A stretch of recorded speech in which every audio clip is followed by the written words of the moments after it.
వెళ్ళి ప్రతి ఒక్కరితో కూడా ఓటు వేయించేందుకు మీరంతా కూడా సిద్ధమేనా? ఇచ్చిన మాట తప్పితే ఓటు వేయొద్దని చెప్పిన దమ్మున్నడు జగను.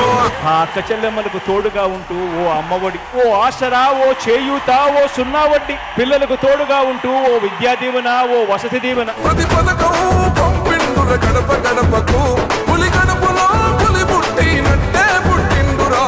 ఒకటి అసెంబ్లీకి, ఒకటి పార్లమెంటుకు ఫ్యాన్ మీద నొక్కితే పెట్టెలో బంధించిన చంద్రముఖి బెడద ఇక శాశ్వతంగా మీకు ఉండదు. లేదంటే టీ గ్లాస్ పట్టుకొని పేదల రక్తం తాగేందుకు లకలకాడ్డు ఒక డ్రాకులా మాదిరిగా మీ తలుపు తడుతుంది.